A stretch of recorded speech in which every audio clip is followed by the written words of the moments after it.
military history enthusiasts. This is Natalie Savage bringing you another episode of 5-Minute Flashback, and today we are talking about Roman gladiators. Believe it or not, despite what I said just 2 seconds ago, gladiatorial games may not have actually originated in Rome. Early chroniclers believe that they were adopted from sacrificial rites of the Etruscans, the ancient people of Etruria, Italy, though more modern historians contend that the tradition started as a brutal form of eulogy put on by aristocrats during the funerals of loved ones. Regardless, the games were more religious in nature at first, but when the aristocracy, then later emperors, became more interested in flouting their wealth and prestige, it turned into the more familiar political spectacle that we often think of. That said, contrary to their depiction in the wildly entertaining Gladiator movie, the later gladiator fights rarely ended in death. Gladiators were the superstars, the celebrities and athletes of ancient Rome. Programs were made, bets were taken, public banquets were thrown for the gladiators the night before the games, and partisanship was strong in the Roman public. Gladiators were even graffitied on walls. Additionally, gladiators were expensive, both to recruit or buy, and take care of, and no one wants their investments brutally murdered when not necessary. The chance of a professional gladiator dying in the games was roughly 1 in 10. Unless you were specifically sentenced to die, you probably wouldn't. Serious injury? Probably. Death? Not likely. It helped that gladiators were well trained in imperial schools under the tutelage of a lanista. In fact, they were so good that they were often sold, hired out, or retained privately by politicians and wealthy citizens as bodyguards. They were also a pretty nice group of people, forming an in-group with their fellow gladiators, giving them funerals if they died, and ensuring that the families of fallen gladiators were compensated. While most gladiators were prisoners of war, slaves brought specifically to be gladiators, or criminals sentenced to be gladiators, by the end of the Republic, roughly half of the gladiator population were auctorati, meaning free men who volunteered. Even women could be gladiators, and emperors such as Commodus fancied themselves gladiators as well, fighting animals or weakened opponents. Gold star gladiator.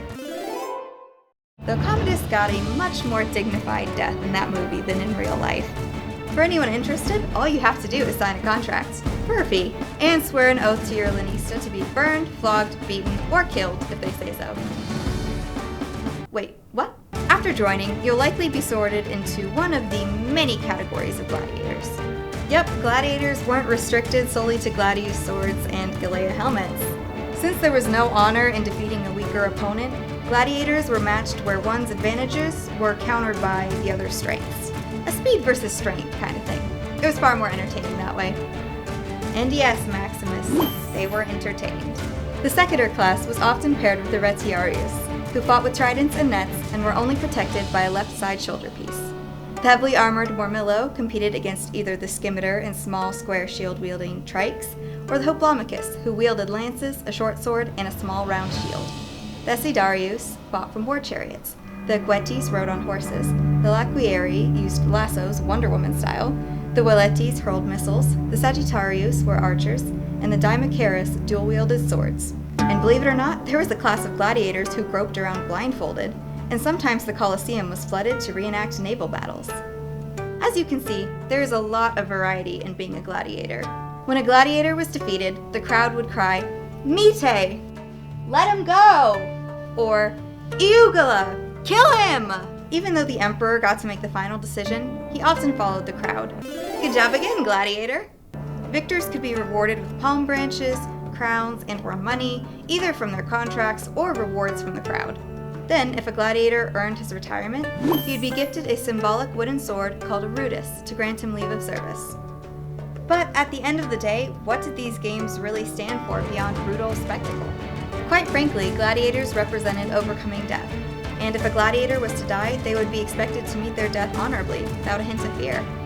This symbolized the Roman values of courage and discipline, and it also allowed the Roman populace to confront their own fears of mortality vicariously through the gladiators. And there you have it. If you were entertained by today's content, be sure to like us on Facebook, subscribe to our YouTube channel, follow us on Twitter, and give us some love on Instagram at ZTV 5-Minute Flashback.